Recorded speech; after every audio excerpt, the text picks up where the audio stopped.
Seja bem-vindo ao Propósito 150 dias para crescer com os Salmos. O livro de Salmos é formado por 150 salmos. E esse propósito que nós estamos desenvolvendo é um propósito que foi direcionado pelo Espírito Santo. Ele nos orientou a gravar cada dia um salmo. Então, nós vamos ter 150 dias porque são 150 salmos. E por que esse propósito foi direcionado pelo Espírito Santo? Porque o livro de Salmos, ele traz uma riqueza de pessoas nos seus relacionamentos com Deus.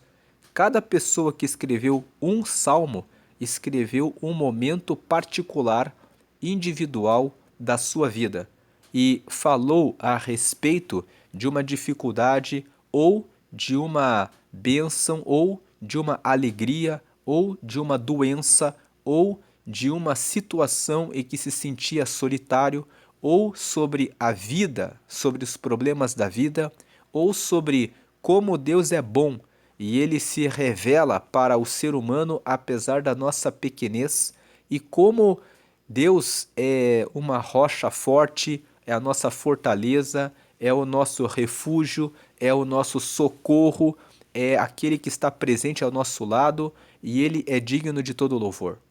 Então, houve momentos em que o povo estava sendo castigado por Deus porque havia cometido pecados. E mesmo assim, o povo se arrependia e entendia que o castigo tinha vindo para que eles se voltassem para Deus. Então, todos esses momentos da vida estão descritos no livro dos Salmos. Você tem, por exemplo, o Salmo 44, em que o povo de Israel estava no cativeiro na Babilônia. Eles estavam como escravos, porque eles haviam desobedecido a Deus e Deus permitiu que eles fossem levados como escravos para a Babilônia. Quando eles chegaram lá na Babilônia, eles entenderam que eles estavam sofrendo o castigo da escravidão em função da desobediência. Então eles escrevem o Salmo 44. Os autores do Salmo 44 são os filhos de Corá.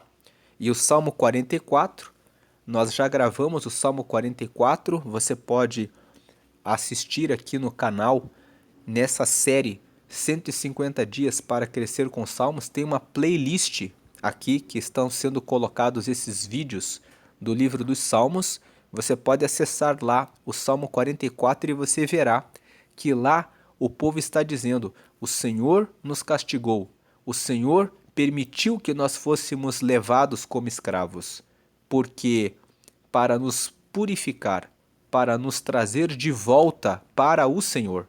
Então eles entendem que eles haviam desobedecido e eles compreendem a importância do arrependimento. E eles, quando escrevem o Salmo 44, eles estão confessando que erraram, admitindo que estão errados. E eles se voltam para Deus. Você vê, cada salmo traz uma revelação para nós. O Salmo de número 51, que é o salmo que nós vamos ler hoje, é um salmo que mostra como Deus ele nos castiga e ele muitas vezes quebra os nossos ossos, né? Quando eu digo quebra os nossos ossos, eu quero dizer que ele realmente coloca uma dor que chega até o nosso íntimo, que nos machuca, que nos fere, para provocar em nós o arrependimento. Quando nós nos tornamos maus, quando nós praticamos a maldade. O Salmo 51, ele foi escrito pelo rei Davi, no momento em que ele foi confrontado pelo profeta Natã. Quando você lê o livro de Samuel, você vê que Davi, em um certo momento da vida, resolveu ficar tranquilo no palácio, descansando enquanto o povo de Israel estava em guerra. E um dia ele olhou pela janela e viu Batesseba tomando banho. Ela era vizinha do palácio. E ela estava tomando banho, ele a viu e mandou chamá-la e se deitou com ela. E ela era casada com um homem chamado Urias. E depois de alguns dias, Batesseba disse para Davi que havia engravidado. E Davi mandou chamar o marido dela do meio da guerra. E então Davi fez uma proposta para ele. Davi disse: vai para a tua casa, dorme com a tua esposa, descansa e depois você volta para a guerra. Mas Urias não aceitou essa proposta. Ele dormiu na porta do palácio e ele disse: não é justo que todo o povo de Israel esteja em guerra e eu me deite com a minha esposa, enquanto todos estão na batalha. Então Davi foi informado disso. Ele mandou recolher Urias para o palácio para que ele dormisse naquela noite ali. No dia seguinte, ele tomou café com Urias e escreveu uma carta para o general e colocou na mão de Urias. E Urias foi para a guerra e entregou a carta para o general. O conteúdo da carta era o seguinte: quando você receber essa carta e estiver lendo ela, saiba que você deve colocar esse homem que entregou a carta para você na frente da batalha e depois você recua o exército para que ele morra. E o general cumpriu a ordem. E, cumprida a ordem, Davi ficou sabendo que Urias era morto, ele foi e tomou Batisseba como sua esposa. Mas Deus sabe de todas as coisas. Ele sabe dos nossos pecados. Nada fica em oculto diante dele. No livro de Daniel, no capítulo 2, nós lemos a história que o rei da Babilônia, Nabucodonosor, teve um sonho e ele não entendeu o sonho que teve. E ele lançou um desafio para os sábios. Ele disse: eu quero alguém que revele o sonho que eu tive e dê a interpretação. Ninguém conseguiu cumprir esse pedido dele. Então ele ordenou que todos fossem mortos. Mas Daniel e os seus amigos se puseram em oração. E quando eles oraram, Deus trouxe para Daniel a revelação do sonho que Nabucodonosor teve. E Daniel foi até o rei e disse: o teu sonho é este, e a interpretação é esta. Então Nabucodonosor honrou a Deus, e Daniel disse que ele é que revela o profundo, o oculto e o escondido. Nada fica em oculto aos olhos de Deus. Lá em Apocalipse, quando você abre o capítulo 1, quando João tem a revelação a respeito das coisas que vão acontecer no final de todos os tempos, ele disse que ele viu a Jesus, ele viu ao Senhor. E ele, quando viu ao Senhor, quando ele olhou para o Senhor, o rosto dele resplandece como o sol e os olhos dele são como chamas de fogo. Então, os olhos do Senhor, eles estão por toda parte. Nós vamos ler no dia 139 desse propósito, o Salmo 139. E lá está escrito que se eu subir até o céu, o Senhor ali está. Se eu descer nas profundezas da terra, o Senhor ali também está. Se eu for no meio das trevas, o Senhor ali está. Deus está em todo lugar. Ninguém se esconde dos olhos do Senhor. Então, Davi, ele pode ter adulterado com Batisseba e ter tentado esconder o seu adultério, matando Urias, usando a estratégia que ele usou sendo o rei de Israel. Porém, Deus revelou para o profeta Natã o pecado que Davi tinha cometido. Então Natã foi até o rei Davi e disse assim: vou contar uma história e eu quero que você faça o julgamento.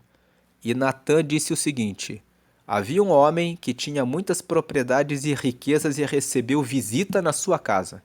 E do seu vizinho havia uma única uma única cabra. E esse homem muito rico foi e mandou pegar a cabra do vizinho, matar e servir como refeição para suas visitas. O que você acha disso?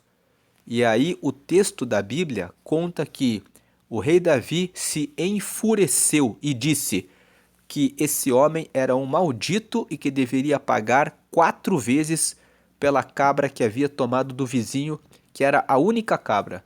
Nessa hora, o profeta Natã disse para o rei Davi: esse homem é você, porque você recebeu todas as riquezas que o Senhor deu a você.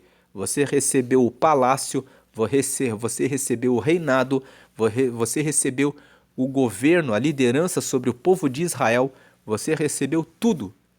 E você foi e tomou a esposa do seu próximo e ainda matou o próximo. Nessa hora, Davi percebeu que Deus havia revelado o seu pecado para o profeta Natã. Então ele reconheceu o seu erro. A Bíblia conta depois que esse filho que nasceu de Batseba, desse adultério, ele morreu. E a Bíblia conta que Davi jejuou por esse menino enquanto ele estava doente, pedindo que Deus o curasse. Mas Deus levou essa criança. Pouco tempo depois, um filho de Davi, chamado Amnon, estuprou a sua irmã, chamada Tamar. E quando a mulher era estuprada, ela tinha morte civil. Então Tamar acabou ficando com essa morte civil porque foi estuprada pelo seu meio-irmão, que foi Amnon. Depois que Amnon estuprou Tamar, Absalão, que era outro irmão, ficou com vontade de vingar a morte civil da irmã. Então ele esperou 2 anos. No dia da festa do aniversário dele, ele mandou convidar todos os filhos do rei e ele mandou os empregados embebedarem Amnon e disse: quando eu der a ordem, vocês matam ele. Ele deu a ordem e Amnon foi morto. Depois que Amnon morreu, Absalão fugiu e ficou durante um tempo fora da cidade. Depois de um tempo, um dos generais de Davi disse para Davi que perdoasse Absalão.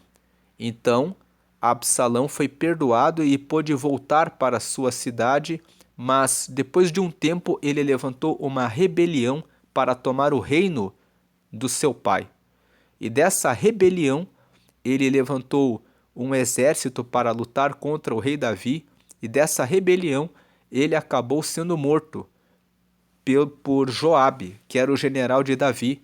Então, com isso, houve a morte do filho do adultério, depois de Tamar, que morreu civilmente porque foi estuprada, depois de Amnon, que foi morto por Absalão, que quis vingar o estupro de Tamar, e depois Absalão foi morto.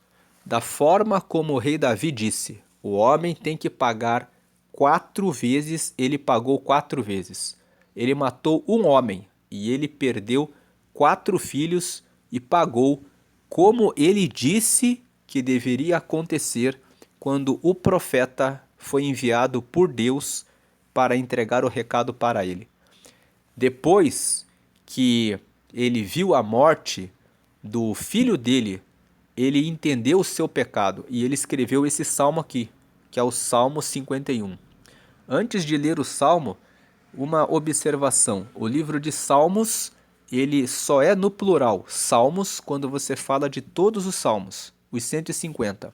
Quando você fala de um salmo de cada vez, você deve falar no singular. Então hoje nós vamos ler o Salmo 51. E você está vendo na tela aqui capítulo 51, mas o livro de Salmos não tem capítulo, porque todos os salmos são independentes. Eles não estão em ordem cronológica. O Salmo 3, por exemplo, foi escrito por Davi, e o Salmo 90 foi escrito por Moisés, que viveu muitos anos antes de Davi. Não existe ordem cronológica, no sentido de que os salmos que estão na frente são mais antigos e os de trás são mais recentes. O livro de Salmos ele foi sendo reunido ao longo do tempo pelos hebreus e eles foram formando um livro para louvar a Deus. Tanto que o livro de Salmos no hebraico se chama Tehillim, que se escreve T-E-H-I-L-I-M, e Tehillim quer dizer louvores. Então o livro dos Salmos é um livro de louvores que o povo de Israel usa para escrever canções para adorar a Deus. E em todos os países onde se estuda a palavra, o livro de Salmos é inspiração para escrever canções e hinos para honrar e adorar a Deus. E cada salmo que foi escrito em vários momentos para adorar a Deus. E esse Salmo 51 que nós vamos ler hoje, nós podemos falar Salmo 51 ou Salmo de número 51, porque é a posição que ele está no livro dos Salmos. E nesse salmo que nós vamos ler hoje, que é o Salmo 51, nós vamos ver que Davi se arrepende e ele pede para Deus renovar nele um espírito que seja reto. Então aqui a experiência do Salmo 51 revela o pecado, o arrependimento e o pedido de restauração, mostrando que quando nós erramos, o que nós precisamos fazer diante de Deus é nos arrepender e pedir que Ele renove em nós um espírito para segui-lo e adorá-lo. Então vamos ler aqui o Salmo 51. Eu estou dividindo, né? Quem está acompanhando a série sabe que nós estamos dividindo os salmos em cores, porque assim nós podemos dividir o texto em partes e guardar o texto aguardar o texto de uma forma mais fácil. Então vamos ver aqui o versículo 1 até o versículo 5, que é a primeira parte. Davi, ele fala o seguinte, o Salmo 51 é uma oração. Ele fala para Deus o seguinte, versículo 1: Tem misericórdia de mim, ó Deus, segundo a tua benignidade. Benignidade significa bondade, significa capacidade de fazer o bem. Deus é benigno. Deus, ele sempre olha para o nosso bem. Ele quer o nosso bem. E a palavra misericórdia, ela é formada por duas palavras, miséria e córdias. Miséria é a nossa miséria e córdias significa coração e é o coração de Deus. Então, quando Davi fala assim, tem misericórdia de mim, ó Deus, ele está dizendo, eu sou miserável, eu tenho as minhas misérias, mas me recebe, ó Deus, com o teu coração, segundo a tua benignidade, conforme a sua capacidade de desejar o nosso bem. Então ele está falando, o Senhor é bom, o Senhor quer o nosso bem. Então tem misericórdia de mim, me recebe com o teu coração, conforme, segundo a tua benignidade, apesar das minhas misérias. Apaga as minhas transgressões. Transgressão é violar a regra, violar a lei. Veja que ele fala, apaga as minhas transgressões. Quais são as transgressões que ele cometeu aqui? O adultério, a morte, né, o homicídio de Urias e a tentativa de ocultar o seu pecado. Porque ele praticou o homicídio com o objetivo de esconder o crime anterior, de esconder o adultério. Então ele fala, apaga as minhas transgressões, né? O adultério, a vontade de esconder o meu pecado, né? Quando nós queremos esconder o nosso pecado, nós estamos cometendo um pecado. É pecado eu tentar esconder o meu pecado. Deus quer que nós sejamos sinceros com Ele, que nós falemos com Ele com sinceridade. Sinceridade significa ir a Deus sem cera. A palavra sinceridade vem de sincero, sem cera. Quando um vaso é colocado diante de Deus, muitas vezes as pessoas, quando tinham uma trinca, elas colocavam cera para esconder a trinca. Só que o que acontece com o vaso que está trincado quando você enche ele de água? Quando você usa um vaso para colocar azeite. Você coloca o azeite, você coloca água e como ele está rachado, trincado, ele vaza a água, ele vaza o óleo. Então, aquele vaso que vai até Deus com rachadura, ele não consegue receber a água da vida que é Jesus. Ele não consegue receber o azeite que é a unção do Espírito Santo, porque vaza pela rachadura. Mas quando você vai até Deus e fala, eu estou rachado, você não coloca cera para esconder a rachadura. Aí Deus, ele quebra o vaso e ele faz um vaso novo, restaurado, completo, pronto para receber a água da vida que é Jesus, pronto para receber o azeite do Espírito Santo e preservar a presença do Espírito Santo. Então, ele fala aqui, apaga as minhas transgressões. Transgressão, violar o mandamento. Ele pede para Deus apagar, para tirar completamente. É isso que nós temos que pedir. O que nós aprendemos com esse versículo 1? Quando nós pecamos, nós precisamos ser sinceros, falar todos os pecados e pedir para Ele apagar completamente. Se ficarem rachaduras em nossa vida, nós não vamos conseguir manter Jesus em nós. Ele é a água da vida, não vamos conseguir manter o Espírito Santo em nós, o azeite que é o Espírito Santo. Ele fala, apaga as minhas transgressões segundo a multidão das tuas misericórdias. Ele fala que Deus tem uma multidão de misericórdias, que Ele perdoa a nossa vida. Versículo 2, lava-me completamente da minha iniquidade e purifica-me do meu pecado. Ele pede para ser lavado completamente. Muitas vezes nós temos alguns pecados de estimação. São aqueles pecados que a gente faz uma vez, depois a gente para um pouco, mas depois a gente faz outra vez e depois a gente fala para Deus assim, Deus, o Senhor sabe da minha fraqueza. Ah, o Senhor sabe da minha fraqueza. Não, não é assim. Deus tem poder para nos lavar completamente do nosso pecado.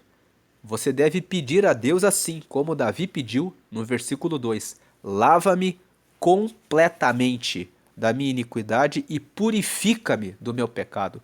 Purificar significa tornar puro, arrancar toda a mancha, tirar toda a marca, para que sejamos completamente puros. Em Apocalipse, quando ocorrer o arrebatamento, os que forem para o céu, a Bíblia fala que serão levados os que têm vestes brancas, sem nenhuma mancha. Então, nas suas orações, peça, lava-me completamente da minha iniquidade e purifica-me do meu pecado. 3. Porque eu conheço as minhas transgressões e o meu pecado está sempre diante de mim. Então ele fala, eu sei onde estão os meus erros, eu sei onde estão os meus pecados. Nós devemos pedir para Deus mostrar para nós os nossos pecados. Às vezes, nós estamos pecando e não sabemos. Um pecado que muitos cometem é falar a respeito da vida dos outros. Muitas vezes nós começamos a fazer comentários a respeito do irmão, da irmã, do pastor, de algum colega de trabalho, de alguma pessoa. Quando fazemos isso, estamos errando. Deus não quer ninguém julgando o seu próximo. Deus quer o seu povo orando uns pelos outros e falando palavras que trazem comunhão e união. Então, eu conheço as minhas transgressões. O Salmo 15, que nós já lemos, inclusive, fala a respeito disso, que quem morará no teu tabernáculo, Senhor? O Salmo 15 começa com essa pergunta. E aí, o Salmo 15 começa dizendo: aquele que não fala mal a respeito do seu próximo, não difama com a sua língua e não aceita peita contra o seu próximo, mas antes louva a Deus. Então veja, o Salmo 15 fala: só pode morar no tabernáculo de Deus aquele que cuida daquilo que fala. Então, versículo 3: eu conheço as minhas transgressões e o meu pecado está sempre diante de mim. Que veja que Davi fala: o meu pecado está sempre diante de mim. Ao invés dele olhar para o pecado dos outros, ele estava com o pecado dele mesmo, na frente dele o tempo todo. Ele estava cuidando a respeito da vida dele. E é isso que nós precisamos fazer. Versículo 4: contra ti somente pequei, e fiz o que a teus olhos é mal, para que sejas justificado quando falares e puro quando julgares. Ele reconhece: quando eu cometi o pecado contra o meu irmão, no caso contra Urias, eu pequei contra Deus. Deus não mandou eu tomar a mulher do próximo. Um dos mandamentos é: não adulterarás. Ou seja, não tomarás a mulher ou o marido do seu próximo, da sua próxima. E tem outra questão: não cobiçarás nada do que é do teu próximo. Nem a sua esposa, nem os seus bois, nem a sua fazenda, nem o seu gado, nada do que é do próximo. Então, quando Davi cometeu o pecado, ele fala: contra ti somente pequei, e fiz o que a teus olhos é mal. Eu fiz o que é errado. E eu fiz o que é errado, e eu reconheço isso, para que sejas justificado. Deus é justo quando falares e puro quando julgares, porque eu sei que quando o Senhor estiver falando e me julgando, o Senhor está sendo justo e puro, e eu é que sou o que fiz a coisa errada. É isso que ele está falando aqui no versículo 4. Ele reconhece a justiça de Deus e a pureza de Deus. Versículo 5: eis que em iniquidade fui formado, e em pecado me concebeu minha mãe. Então aqui ele fala: eu nasci no pecado, eu fui formado em pecado. Quando eu nasci no ventre da minha mãe, eu nasci com pecados. E esse versículo 5 nos revela uma verdade: todos nós nascemos em pecado. Nós nascemos inclinados para fazer coisas erradas. E é por isso que nós precisamos de Jesus. Jesus foi enviado por Deus para morrer em nosso lugar.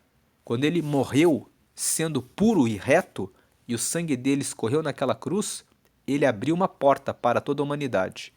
Todo mundo que recebe Jesus como Salvador e como Senhor recebe o perdão dos pecados. E quando recebemos o perdão dos pecados, podemos sentar junto com Deus, como seus filhos, e podemos receber o Espírito Santo, que é o Espírito de Deus, que mora em nós enquanto estamos na terra.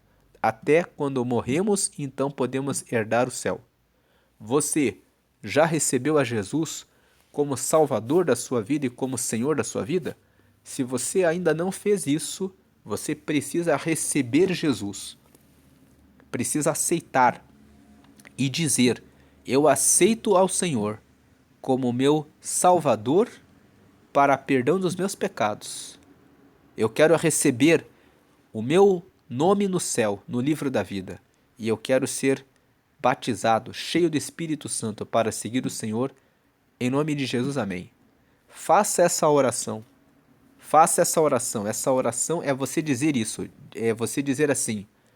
A oração é essa: Senhor Jesus, eu te recebo como meu único Senhor. Ele vai ser o teu Senhor e como meu Salvador, para perdão de todos os meus pecados. Escreve o meu nome no céu, no teu livro da vida, e me dá o teu Espírito Santo para me guiar até chegar ao céu. Amém. O livro da vida é um livro que está no céu, onde são anotados os nomes dos que recebem Jesus. Você recebe Jesus como Senhor e Salvador, recebe o perdão dos pecados e o seu nome nasce nesse livro, que é o registro de nascimento no céu. E o seu nome fica nesse livro, então você recebe o Espírito Santo e o Espírito Santo fica com você aqui na terra para te ajudar a seguir a Deus e a obedecer os seus mandamentos. Agora que você aceitou a Jesus, você deve procurar uma igreja e frequentar uma igreja. Por que frequentar uma igreja? Porque Deus ama a união. Nós vamos ler o Salmo 133, quando chegarmos no dia 133 do propósito, e lá está escrito: ó quão bom e suave é que os irmãos vivam em união. Deus ama a união. Quando você está em comunhão, você está reunido com o corpo de Cristo.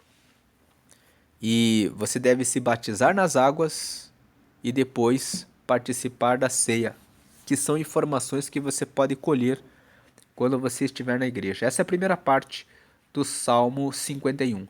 Agora vem a segunda parte, que está aqui do versículo 6 até o versículo 9. Olha o que ele fala: eis que amas a verdade no íntimo, e no oculto me fazes conhecer a sabedoria. Ele está falando a respeito de Deus.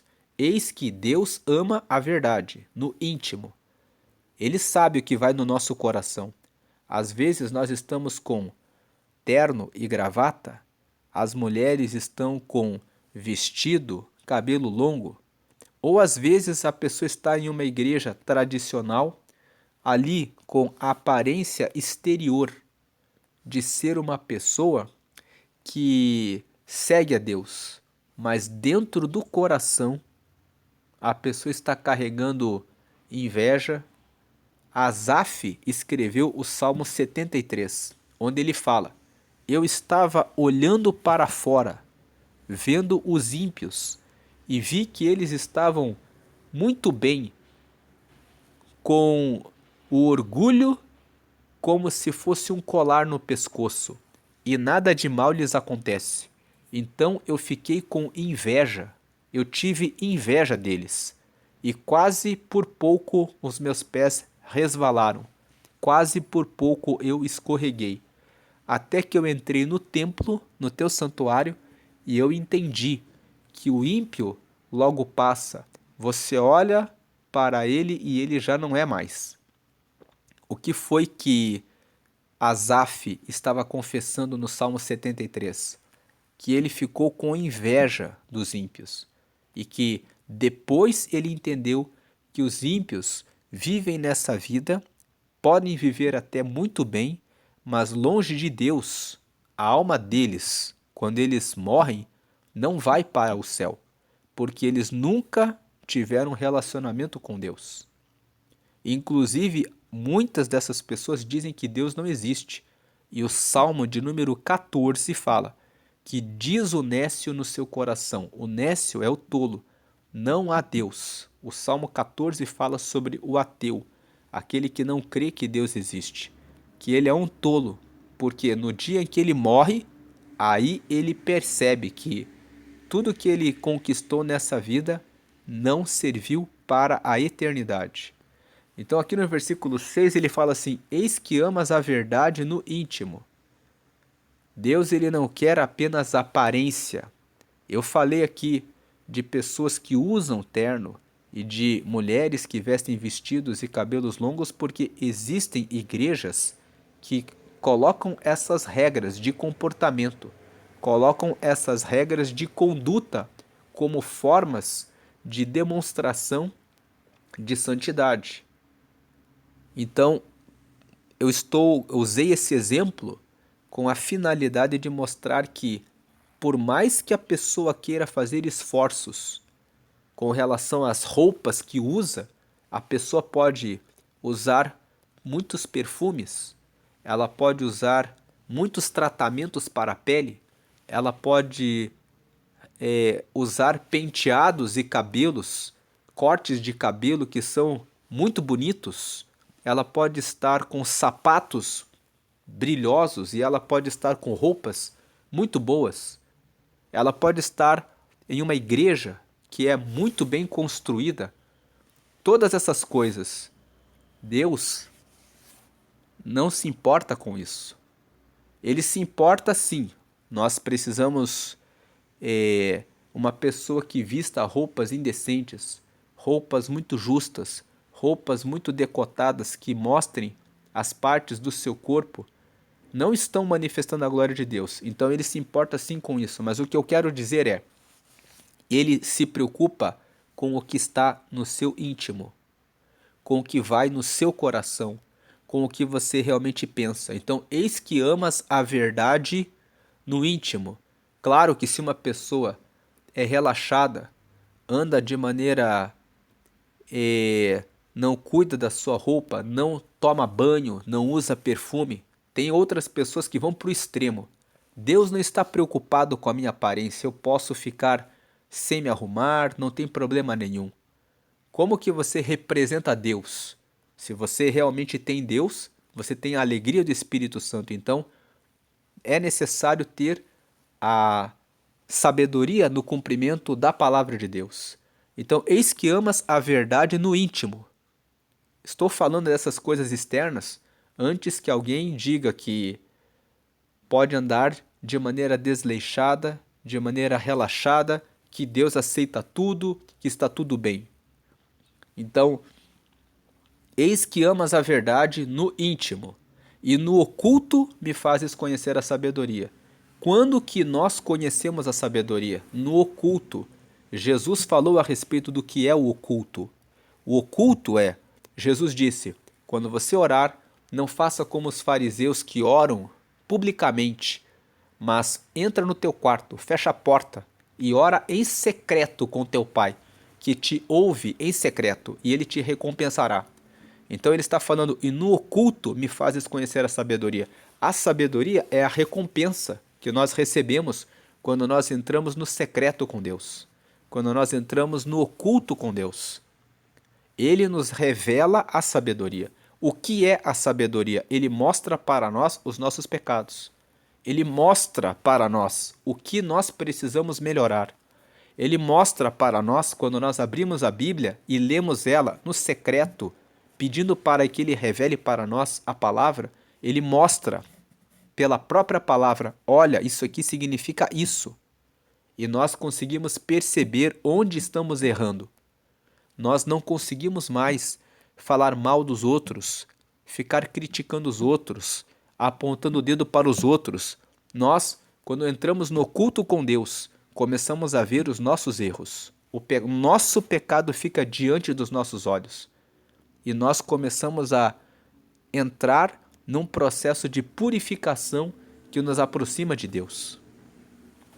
Agora o versículo 7, ele fala, purifica-me com hisopo. Hisopo é como um sabão, um produto que era usado para limpeza. Então purifica-me com hisopo, ou seja, me lava completamente e eu ficarei puro. Lava-me e ficarei mais alvo do que a neve. Ele está dizendo, se o Senhor me lavar, eu vou ficar mais branco, mais limpo do que a neve. Versículo 8, faze-me ouvir júbilo e alegria, para que gozem os ossos que tu quebraste. O que Davi está falando aqui? O filho dele, que nasceu do adultério com Batseba, ele morreu. O texto de Samuel conta que Davi ficou em jejum durante muito tempo para que Deus não levasse esse filho. Mas Deus levou. Então, quando ele fala, faze-me ouvir júbilo e alegria, para que gozem os ossos que tu quebraste, ele está falando lá dentro. Os ossos fala da parte mais interna da nossa estrutura. Ele fala, Deus derrubou a minha estrutura, ele tocou no meu profundo. Então me faz ter júbilo e alegria de volta. Versículo 9, esconde a tua face dos meus pecados e apaga todas as minhas iniquidades. Então ele pede para Deus. A face de Deus, lá em Apocalipse fala que o rosto dele é como o sol que brilha. Então ele fala assim, o sol que brilha revela todos os pecados. Ele fala assim, esconde a tua face dos meus pecados e apaga todas as minhas transgressões. Ele está dizendo, me dá uma chance. Não tem como Deus esconder a face dos pecados, ele vê tudo. Mas Davi está dizendo assim: me dá uma chance.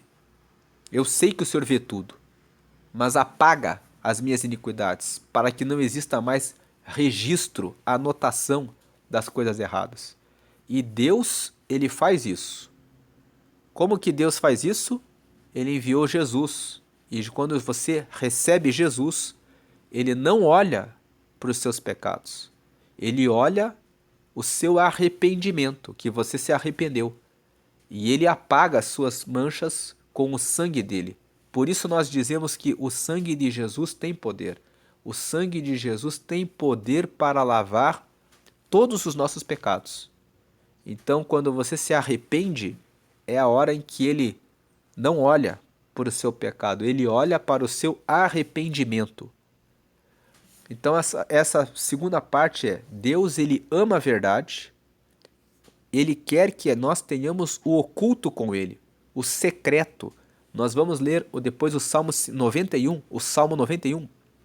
Ele fala assim, o Salmo 91, que aquele que habita no esconderijo do Altíssimo, à sombra do Onipotente descansará. O esconderijo do Altíssimo é o lugar de oração. Quando você ora em secreto com Deus, você tem um lugar que é um esconderijo, em que só você se esconde para falar com Deus. Aquele que habita, que mora, que todos os dias reserva um lugar para falar com Deus, para ter o esconderijo, aquele que habita no esconderijo do Altíssimo, à sombra do Onipotente descansará. Você vai descansar à sombra dele. Quando você morar, morar fala a respeito de você ter uma habitação, um lugar em que você sempre está ali para buscar a Deus. Aquele que habita no esconderijo do Altíssimo, a sombra do Onipotente descansará. Então, aqui no versículo 6, na parte final, no oculto me fazes conhecer a sabedoria. Ele vai revelar a verdadeira sabedoria quando você estiver no esconderijo dele. Ele vai te dar a proteção que está escrita no Salmo 91 e ele vai revelar a você a sabedoria. Purifica-me com esopo e ficarei puro. Ele pede para Deus purificar ele e lavá-lo. E eu ficarei mais alvo do que a neve. Quando Deus opera a purificação em nossa vida, ele completa a obra. Lá em João está escrito: se o Filho vos libertar, verdadeiramente sereis livres. Se Jesus liberta você verdadeiramente vai ser puro, você realmente vai ser livre do pecado. Você fica mais alvo do que a neve. Versículo 8: faze-me ouvir júbilo e alegria, para que gozem os ossos que tu quebraste. Se cometemos algum erro, algum pecado, ele nos dá novamente alegria. Quando ele nos limpa, quando ele nos purifica. E no 9: esconde a tua face dos meus pecados e apaga todas as minhas iniquidades. É isso que Jesus faz quando recebemos ele como Salvador. Ele esconde o rosto dele dos nossos pecados. O rosto dele é como o sol, resplandecente, e os olhos dele são como chamas de fogo. Mas quando ele vê que nós nos arrependemos, ele foca no arrependimento. E ele limpa e apaga os nossos pecados. Então, se você fez alguma coisa errada, se arrependa e peça para que ele faça essa oração. Nós podemos usar os salmos como formas de orar. Quando não sabemos como orar, podemos usar os salmos. Então podemos dizer assim: Senhor, sabemos que tu amas a verdade. No oculto me fazes conhecer a sabedoria. Purifica-me, Senhor, com esopo, eu ficarei puro. Lava-me, eu ficarei mais alvo do que a neve. Dá-me novamente alegria. Esconde o teu rosto dos meus pecados. Apaga os meus pecados. Podemos orar assim, usando esse texto para fazermos a nossa oração. Agora vem aqui outra parte, versículo 10 até o 12. Olha o pedido que Davi faz. Cria em mim, ó Deus, um coração puro. Ele fala, cria em mim. Ele está dizendo, eu não tenho coração puro. Isso tem que ser criado por Deus, dentro de nós. É uma obra de Deus, criar o coração puro em nós. Então ele fala, cria em mim, ó Deus, um coração puro, e renova em mim um espírito reto. antes de Davi cometer esse pecado, quando ele era jovem, nós lemos que Davi era fiel ao Senhor. Então ele fala: renova, renovar, torna de volta em mim o espírito reto. Não deixe eu ficar torto. Não deixa eu errar e ficar para sempre no erro. Tem pessoas que às vezes caem num pecado e depois elas tropeçam e ficam presas naquele pecado. Ele está dizendo: cria em mim, ó Deus, um coração puro que eu preciso e renova em mim o espírito reto. Precisamos pedir para Deus renovar diariamente. Cada dia é um novo dia. Paulo escreveu assim: aquele que está de pé, cuide para que não caia. Às vezes nós estamos firmes muito tempo e de repente tropeçamos. Tem pessoas que ficam 20 anos na igreja e de repente tropeçam. Então nós precisamos pedir isso para Deus, renovar o espírito reto diariamente. Cada dia é um novo dia. Cada dia é um novo desafio. O diabo manda proposta todo dia de uma armadilha. Davi sempre foi reto. De repente ele foi na janela e a mulher estava lá. E ele cometeu o adultério. Então muitas vezes a rede social, a janela, olhando para a casa do vizinho, da vizinha, às vezes você olha o carro, a casa, a família e de repente tem inveja ou cobiça alguma coisa de alguém. Já está ali o pecado, a proposta. Olha ali, a grama do vizinho é mais verde do que a sua. Versículo 11. Não me lances fora da tua presença e não retires de mim o teu Espírito Santo. Veja que pedido lindo esse. Não me lances fora da tua presença e não retires de mim o teu Espírito Santo. Quem é o homem sem o Espírito Santo? Quem é o ser humano se não tem Deus dentro de si? Muitas pessoas têm muitas riquezas, mas estão vazias. Elas não querem a vida, porque não têm o Espírito Santo. Versículo 12. Torna a dar-me a alegria da tua salvação e sustém-me com o espírito voluntário. No 12 ele fala: torna a dar-me, devolve para mim a alegria da tua salvação. Torna a dar-me a alegria da tua salvação. Ele perdeu a alegria em razão do pecado. E ele fala: torna a dar-me a alegria da tua salvação e sustém-me com o espírito voluntário. Me sustenta com o espírito voluntário. O espírito que coloca na pessoa a vontade de fazer as coisas de Deus porque quer fazer. Ele fala: coloca em mim. O espírito voluntário significa o primeiro amor, aquela vontade que nós temos de buscar a Deus, acima de tudo, quando nós recebemos Jesus no princípio. Agora, indo para a outra parte, do versículo 13 até o 16. Então ensinarei aos transgressores os teus caminhos e os pecadores a ti se converterão. O que ele está falando no versículo 13? Quando Deus cria em mim um coração puro e renova em mim o espírito reto, quando ele me mantém na presença dele e deixa o Espírito Santo comigo, quando ele devolve a alegria para mim da salvação e me mantém com o espírito voluntário, versículo 13, então ensinarei aos transgressores os teus caminhos e os pecadores a ti se converterão. Então, nós precisamos ter esse espírito reto para nós ensinarmos a quem erra, a quem peca, a verdade de Deus. Aqueles que têm o Espírito Santo e o primeiro amor, que é aquela vontade de adorar a Deus, eles têm prazer em ensinar para os que pecam os caminhos de Deus. E eles recebem a graça para pregar de uma forma que os pecadores se convertem.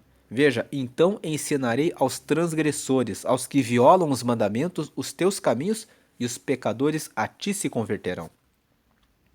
Versículo 14. Livra-me dos crimes de sangue, ó Deus, Deus da minha salvação, e a minha língua louvará altamente a tua justiça. O que ele está dizendo? Livra-me dos crimes de sangue. Ele está pedindo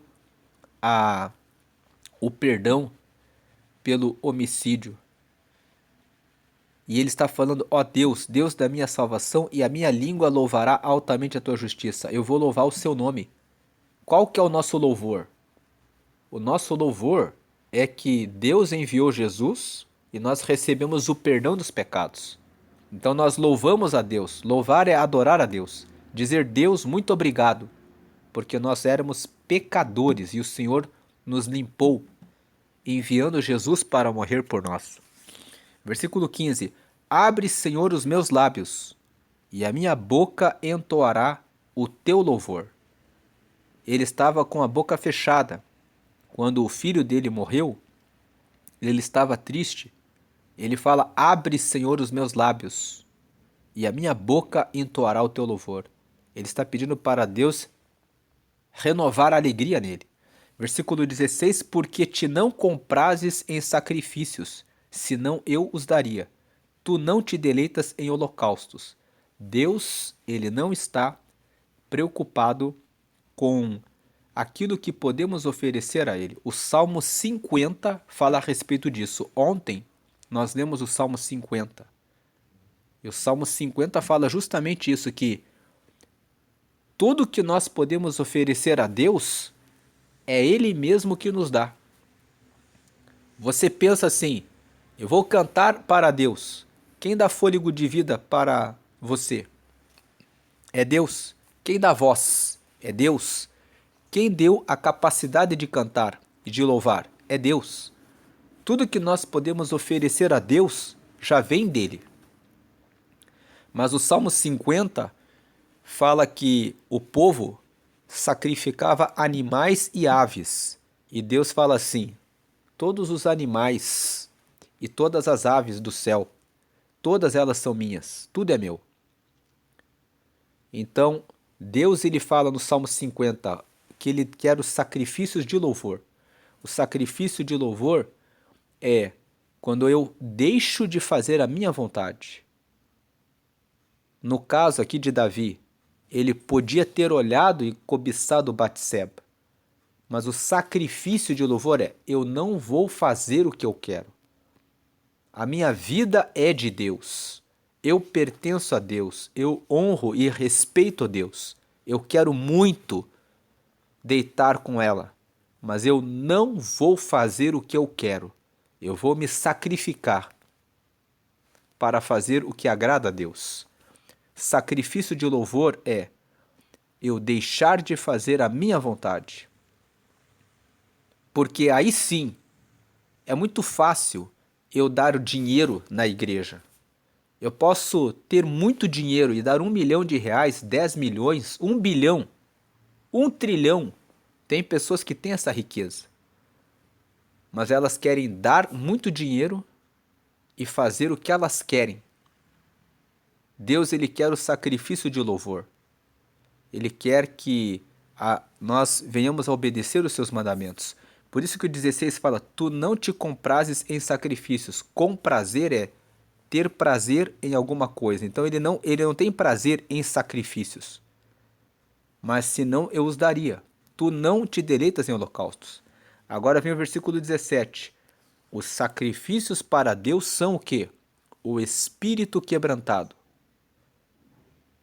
A um coração quebrantado e contrito não desprezarás, ó Deus. Então é o coração arrependido. É o coração, eu quero muito fazer isso, mas eu não vou fazer. Porque eu sou de Deus. Agora versículo 18. Abençoa a Sião. Sião é um monte que fica em Jerusalém. E você lê nos Salmos muitas vezes a referência a Sião porque o povo ia até o monte Sião para adorar a Deus. Então ele fala assim, abençoa a Sião, segundo a tua boa vontade. Quer dizer, abençoa a nossa cidade de Jerusalém. Edifica os muros de Jerusalém. Veja que ele fala assim, ó, abençoa a Sião segundo a tua boa vontade. Edifica os muros de Jerusalém. Ele está dizendo assim, edifica esse lugar aqui que nós dedicamos para o Senhor. Esteja conosco aqui em Sião. Esteja aqui em Jerusalém conosco. Versículo 19. Então te agradarás de sacrifícios de justiça. Então, quando o Senhor estiver aqui conosco, quando Deus está com a gente, quando ele abençoa a gente, ele derrama as bênçãos dele. Quando ele fala aqui, ó, abençoa a Sião, abençoar significa derramar bênçãos. Quais as bênçãos que ele está pedindo? Essas bênçãos aqui. Cria em mim um espírito reto, não tire o Espírito Santo de nós, nos devolva a alegria, nos dá, abre os nossos lábios, coloca o sacrifício no nosso coração, o espírito voluntário. Todas essas coisas são bênçãos que Deus derrama sobre nós. Então ele fala, abençoa a Sião, coloca em todas as pessoas, coloca no povo, nessa cidade de Jerusalém, em Sião, nesse monte, Monte Sião, que nós adoramos a Deus, segundo a tua boa vontade. Deus tem uma boa vontade. Ele fala, Deus tem a vontade de nos abençoar, de fazer isso conosco. Edifica os muros de Jerusalém. Quando ele fala, edifica os muros de Jerusalém, ele não está falando para edificar os muros. A cidade era murada. Ele está falando, edifica o povo que está aqui dentro. Porque então te agradarás de sacrifícios de justiça. Então é uma consequência, ou seja, se Deus abençoar, nós faremos o que é correto. O Senhor vai nos abençoar e então o Senhor vai se agradar dos sacrifícios de justiça, porque o povo vai estar apto, vai estar pronto para fazer os sacrifícios de justiça. O Senhor vai se agradar dos holocaustos e das ofertas queimadas. O Senhor se agrada das ofertas que nós damos, o dinheiro, o serviço que nós damos. Mas antes precisa ter o sacrifício de justiça. Tanto que Jesus disse, quando você for ofertar, se você lembrar que tem alguma diferença com algum irmão, vai até ele primeiro, pede perdão, resolve-te com ele, depois você volta e oferta. Então, antes da oferta, ele recebe a nossa oferta, ele quer o sacrifício de justiça.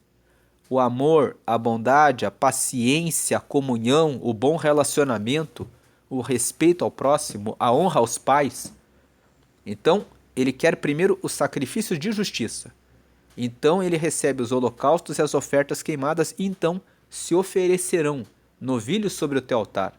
Ele está dizendo, nós vamos oferecer as nossas ofertas, os nossos sacrifícios, em dinheiro, em serviço, em ação social, mas depois que o Senhor nos abençoar, nos concedendo um coração puro, um coração reto, um coração justo, a purificação dos pecados, a santificação, a correção dos erros, aí sim o Senhor se agradará daquilo que nós oferecemos a Ele.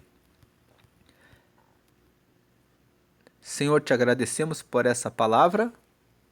Pedimos que o Senhor venha renovar em nós o espírito reto, criar em nós um coração puro e que possamos perceber os nossos pecados, que no oculto o Senhor nos faça conhecer a sabedoria e que possamos saber o que precisamos fazer para sermos cada dia mais e mais santos, retos, puros, justos, porque é assim que o Senhor nos quer, para a glória do Teu nome, testemunho para as pessoas que estão de fora, glorificando o Teu nome, vendo que o Teu povo realmente segue a Tua palavra com verdade.